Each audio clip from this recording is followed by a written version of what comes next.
1947 में जब हम आज़ाद हुए, उसके बाद पाकिस्तान मुख्तलिफ क्राइसिस में रहा, मुख्तलिफ जंगें आई, लेकिन इतनी क्लैरिटी जो है, विनिंग क्लैरिटी जो है, वो the first time being a nation हमें काम करना चाहिए, यकजहती होनी चाहिए। इसमें कुछ लोग जो पाकिस्तान के साथ मुल्क दुश्मनी करते हैं, जिनका एजेंडा कुछ और है, उन्होंने पाकिस्तान के नौजवानों को गलत रास्ते में बहकाया, झूठ उनको सिखाया। जब तोपें गरजती हैं तो कौमें बेदार होती हैं, और जब दुश्मन की आंखों में आंखें डालकर जवाब दिया जाता है तो सिर्फ सरहदें नहीं बल्कि दिल भी मजबूत हो जाते हैं। हालिया जंगी सूरत हाल ने पाकिस्तान को एक बार फिर वो मौका दिया जहां पूरी कौम ने ना सिर्फ अपनी फौज के शाना बशाना खड़े होकर दुश्मन को वाज़ेह पैगाम दिया, बल्कि सियासत, इख्तलाफात और नजरियात से बालातर होकर एक नए इत्तेहाद की मिसाल कायम की। पार्लियामेंट के ऐवानों से गली महल्लों तक, सोशल मीडिया से सड़कों तक, हर जुबान, हर खित्ते, हर रंग ने एक ही नारा लगाया, पाकिस्तान के लिए हम सब एक हैं। आज हम यही सवाल उठाने जा रहे हैं, क्या ये आर्जी इत्तेहाद मुस्तकबिल का मुस्तकिल इस्तेहकाम बन सकता है? क्या ये बहरान हमारे लिए एक सियासी बेदारी का लम्हा है? और क्या आज का पाकिस्तान कल की एक नई मुत्तहिद और मजबूत रियासत की बुनियाद रख चुका है? और क्या ये कौमी यकजहती एक नई सियासी समत दे सकती है? क्या ये नया आज़म, ये नई हम आहंगी हमारे निज़ाम को भी इस्तेहकाम देगी? इसी तमाम तर सूरत हाल पर बात कर लेते हैं। हमारे साथ मौजूद हैं मुस्लिम लीग नून के रहनुमा मियाँ इमरान जावेद साहब। इमरान साहब, वेलकम टू सुनो Pakistan. Welcome sir, thank you. Imran साहब, मार्का हक में तारीखी जीत पर पूरी कौम तो आज यौम तशक्कुर मना रही है, बड़े भरपूर तरीके से सेलिब्रेट किया जा रहा है। आज का दिन हमारे लिए आप क्या समझते हैं, कितनी अहमियत का हामिल है, कितनी इंपॉर्टेंस रखता है? और इस दिन के हवाले से सबसे पहले हम आपसे मैसेज लेना चाहेंगे। बिस्मिल्लाहिर्रहमानिर्रहीम।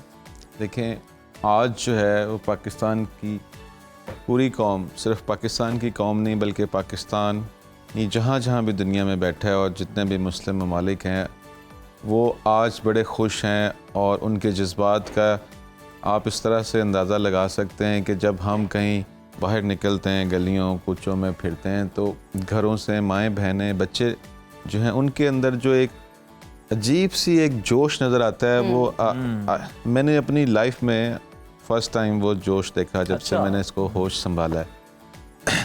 उसकी वजह यह है कि पाकिस्तान 1947 में जब हम आज़ाद हुए तो उसके मार्द वजूद में आया। उसके बाद पाकिस्तान मुख्तलिफ क्राइसिस में रहा, मुख्तलिफ जंगें आई, लेकिन इतनी क्लैरिटी जो है, विनिंग क्लैरिटी जो है, वो the first time in history of Pakistan कि आपने एक अपने दुश्मन को, बुज़दिल दुश्मन को जो शिकस्त दी है, उसकी क्लैरिटी फर्स्ट टाइम आई है। और पाकिस्तान की कौम का तो ये हाल था कि आप सोचते हैं जब बाहर कहीं या कहीं कोई जंग होती है या कोई हादसा होता है तो लोग जो हैं वो घबरा जाते हैं, घरों में घुस जाते हैं, या कोई इंडिया में हमने ये मनाज़र उसको ढूंढने, कोई रास्ता ढूंढने की कोशिश करते हैं। पर हम तो साइकिल, मोटरसाइकिल और अपना क्या कहते हैं घोड़ा शोड़ा लेके वहाँ पहुँच जाते थे। बिल्कुल, और बिल्कुल। वहाँ पे अगर जो भी हालात होते थे, वहाँ आग लगी होती थी, गर्मी थी, या खौफ नहीं था। हमारे लोगों में जोश है, जज्बा है, सपोर्ट करते हैं अपनी अफवाज को, हुकूमत को। ऐसी बहुत सारी हमने सोशल मीडिया पे पिक्चर देखी है जहाँ पे मिसाइल फायर हो रहा है और लोग साथ ही बैठे हुए हैं किसी फासले पर। तो अच्छा, मैं आपसे ये जानना चाहूँगी, क्या मौजूदा सूरत हाल ने हुकूमत को कहीं ना कहीं मजबूर किया है सोचने पर कि सियासी इस्तेहकाम कौम की, मुल्क की सलामती के लिए बहुत ज़रूरी है? ऐसा है, इत्तेफाक करते हैं? हाँ, नहीं, मैं इससे इत्तेफाक नहीं करता। जो मौजूदा हुकूमत है और ये पीपल्स पार्टी और PMLN और बाकी जमातें जो मिलकर आज हुकूमत कर रही हैं, पाकिस्तान में चल रही है जी, हमने तो हमेशा बात की कि इकट्ठे होने का, इकट्ठे होके मुल्क की मईशत को मुस्तकम करना चाहिए, मुल्क के दिफा को मुस्तकम करना चाहिए। जब हम अपोजिशन में भी थे तो हम यही बात करते थे। वो तो एक ऐसी दहशतगर्द जमात है जिसने पाकिस्तान के अंदर दहशतगर्दी की, ठीक है। आज जो दहशतगर्दी इंडिया ने की, मेरा ख्याल है कि इंडिया की भी इतनी हिम्मत नहीं हो सकी कि वो हमारे इदारों को या हमारी तनसीबात पे हमला कर सकती, क्योंकि हमारी पाक फौज जो है, उसके बहादुर नौजवान, वो दिन रात जागते हैं और जज्बे के साथ पाकिस्तान की हिफाजत करते हैं। तो इन्होंने तो उन हमारे शहीदों की ऊपर हमला किया, हमारे उन ऐसी तनसीबात पर हमला किया। तो ये तो एक दहशतगर्द लोग हैं। मैं मेरा अपना एक नज़रिया है। अच्छा, मैं ये समझता हूँ कि जिसने इतना बड़ा एक आप गुनाह किया हो पाकिस्तान की सालमियत के लिए, जो खतरा बना हो, उनके साथ बैठना नहीं चाहिए। बट फिर भी जो हमारे कायदीन हैं वो हमेशा ये बात करते हैं, आए मिल के बैठते हैं और आगे टेबल चलते पे बैठ के मसाइल को हल करने की कोशिश लेकिन आई डोंट थिंक सो के वज़ीर आज़म साहब ने जो फ्लोर ऑफ द हाउस पे पेशकश की है मुज़ाकरात की, आपको लगता है कि ये बाअमल बामानी मुज़ाकरात हो सकते हैं तहरीक इंसाफ के साथ? देखिए, हम अमन पसंद लोग हैं। हमने पहले अपने हरीफ इंडिया को भी कहा कि आओ बैठो बात कर लो। हम अमन पसंद हैं, लेकिन अगर आप हमारे तंग करोगे तो उसका जवाब हम ईंट का जवाब पत्थर से देंगे। और हमने उनको दिन में तारे हमारी पाक फौज ने दिखाए। बिल्कुल बिल्कुल, हमारे नौजवानों ने, पाक फौज के बहादुर नौजवानों ने, वो उन बुज़दिल इंडियंस को मुंह तोड़ जवाब दिया, बिलाशुबा। तो यहाँ पे भी वही फार्मूला है कि हमारे जो कायद हैं वो हैं सुलह पसंद हैं। मुस्लिम लीग नून ये चाहती है कि पाकिस्तान के जो पॉलिटिशियंस हैं वो मिल के एक पेज पे बैठें और दे सम डू फॉर पाकिस्तान। अपने लिए नहीं वो करना चाहते। अगर हमने अपनी सियासत बचानी होती तो फिर हम पिछले, जो आपको पता है निगरान सेटअप आया था, हम फिर ना आते।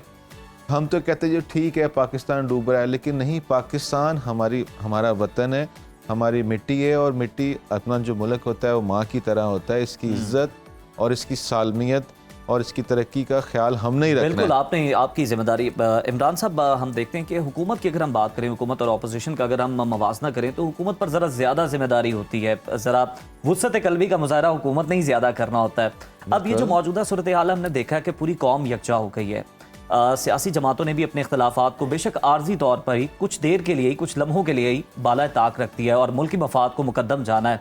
आप समझते हैं कि इसको आप तब्दील कर सकते हैं? कोई मुश्तरका कौमी एजेंडा जो है अब वो बनाया जा सकता है और तमाम सियासी जमातों को यकजा किया जा सकता है? और ये जो हमें यकजहती अभी आर्जी तौर पर नज़र आ रही है सियासी जमातों के दरमियान, ये मुस्तकिल भी हो सकती है, इसके लिए भी कुछ किया जा सकता है? देखें, हमारी तो ये कोशिश है, कायद मियां मोहम्मद नवाज शरीफ साहब का और वज़ीर आज़म पाकिस्तान शहबाज शरीफ साहब का ये वाज़ेह पैगाम है कि सबको लेकर चलें। बीइंग अ नेशन हमें काम करना चाहिए, यकजहती होनी चाहिए। हाँ, कोशिश की जाती है, बारहा कोशिश की जाती है कि आए पाकिस्तान के लिए किसी एक जगह पर बैठें, एक टेबल पर बैठें और सही सिम में पाकिस्तान को लेके चलें, पाकिस्तान के दिफा को लेके चलें। और इसमें पाक फौज ने हमेशा पॉजिटिव रोल्स अपने अदा किए हैं। ठीक, बिल्कुल, क्योंकि पाकिस्तान है तो चीफ ऑफ आर्मी स्टाफ है, पाक फौज है। पाकिस्तान है तो प्राइम मिनिस्टर है, पाकिस्तान है तो चीफ जस्टिस है, पाकिस्तान है तो आप मैं भी हैं। ये स्नो टीवी भी उसी वक्त है। अगर पाकिस्तान नहीं होगा तो where is the snow TV? ठीक है, हम कहाँ खड़े होंगे? तो इसमें कुछ लोग जो पाकिस्तान के साथ मुल्क दुश्मनी करते हैं, जिनका एजेंडा कुछ और है, आज उन्होंने पाकिस्तान के नौजवानों को एक गलत रास्ते में बहकाया, झूठ उनको सिखाया। आज अल्हम्दुलिल्लाह मैं अल्लाह ताला का शुक्रगुजार हूँ, आज पाकिस्तान का नौजवान पाक फौज की बहादुरी की वजह से दोबारा एक पेज पे आया है, पाकिस्तान की तरफ। पाकिस्तान की सालमियत को जब खतरा था तो उसने देखा कि पाक फौज सीसा पिलाई दीवार की तरह खड़ी हुई। ठीक है, इमरान साहब, हमारे नौजवानों को, कौम के नौजवानों को कितना आप अप्रिशिएट करेंगे कि देखें, एक वॉर तो जो वो थी जो कि बॉर्डर्स पर लड़ी जा रही थी, महाजों पर लड़ी जा रही थी, सोशल मीडिया की वॉर भी लड़ी जा रही थी, मीडिया की और वहां पर हमें कोई इस तरह का रंग जो है वो नजर नहीं आया, कोई सियासी रंग नहीं नजर आया, बल्कि कौमी यकजहती के रंग में ही सारे रंगे हुए थे। उन्होंने भी बड़ा अहम रोल प्ले किया है, उनको किस तरह से अप्रिशिएट करेंगे? और साथ ही साथ मैं चाहूंगी कि भारत ने सोशल मीडिया के थ्रू, मेन स्ट्रीम मीडिया के थ्रू जो रोल प्ले किया उस पर भी जरा रोशनी डालिएगा। देखें जी, सबसे पहले तो मैं आप पाकिस्तान की तमाम मीडिया चैनल्स जितने भी हैं सबको खराज तहसीन पेश करता हूँ।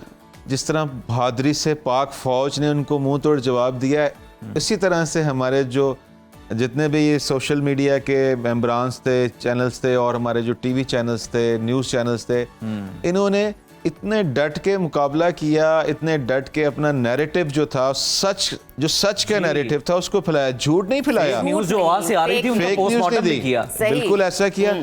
और मतलब कि अगर रात को 3 बजे भी कुछ हुआ है तो इन्होंने उसका जवाब 3 बजे फौरन रिस्पॉन्ड किया है, और उसको ऑल ओवर द वर्ल्ड जो है आपने उनके नैरेटिव को झूठा किया और सच्चाई को दुनिया के सामने लेके आए। तो बिल्कुल। ये आप लोगों का एक बहुत बड़ा जो है, इस पे आपको खराज तहसीन पेश करना चाहिए। बल्कि मैं कल कहीं बैठा हुआ था तो मैंने कहा कि यहाँ पे तो हमारे जो चैनल्स हैं इनको कोई अवार्ड्स भी मिलना चाहिए कि the first time I have seen. ऐसा आप वैसे जरा अभी तक किसी वज़ीर ने आज़म को सोचा तजवीज़ नहीं। भिजवाएं ना जरा इमरान साहब। अच्छा, क्विकली बताइएगा कि आखिर में आप कौम को क्या पैगाम देना चाहेंगे आज के स्पेशल दिन के हवाले से, यौम तशक्कुर के हवाले से, नौजवानों को क्या कहना चाहेंगे और आपके हलके में इस दिन को कैसे मनाया जा रहा है, इस पर भी बताइएगा। देखें जी, मेरे हलके के जो लोग हैं वो बड़े ही जोश में थे। तो मैं शाम को जब ऑफिस से मैं डेली बैठता हूँ अपने, मेरी वालदा भी बैठती हैं, तो जब मैंने शाम को देखना तो मुझे लगना कि शायद मेरे हलके के अंदर कोई ईद का समा है या कुछ चांद रात आ गई है। वाह। Peoples are walking outside and lunch और डिनर कर रहे हैं। रेस्टोरेंट्स पे इतना रश होता था और कई जो नौजवान थे वो बॉर्डर की तरफ जाते थे, वहाँ से घूम फिर के शाम को आते थे तो कहते थे मियाँ साहब हम बॉर्डर पे नज़दीक से होके हैं, उन्होंने को सानू अगे जान दो। पंजाबी में जो ऐसे सही, बात जी, करते सही। थे तो मैं बड़ा हंसता था। मैंने ये जोश अपनी लाइफ के अंदर मेरी ज़िंदगी के अंदर मैंने इतना जोश और इतना जज्बा जो है, वो नौजवान हों, वो बूढ़े हों, वो माएँ हों, वो बहनें हों, मैंने फर्स्ट टाइम देखा है। And I am very impressed कि ये जज्बा, मुझे बातें सुनते थे हम लेकिन देखा फर्स्ट टाइम। बाकी मैं अपने नौजवानों से ये बात करूँगा, हमेशा फेक न्यूज़ पे ना जाया करें। ये मेन स्ट्रीम लाइन आपका मीडिया है, इसकी खबर सुना करें। अपने फ़ौज का मोराल, फ़ौज का साथ दिया करें। पाकिस्तान की फ़ौज, बहादुर फ़ौज आपके लिए बहादुरी से अपनी शहादत भी देती है और पाकिस्तान की हिफाजत भी करती है। वो नींद जो सुकून से आप सोते हैं, उसका मेन क्रेडिट जो है वो पाकिस्तान की पाक फौज को जाता है। बड़ा क्या बेहतरीन बात और है, इम्पोर्टेंट मैसेज, मौसर मैसेज आपने दिया। बहुत शुक्रिया सर आपकी आमद का, आपके वक्त का।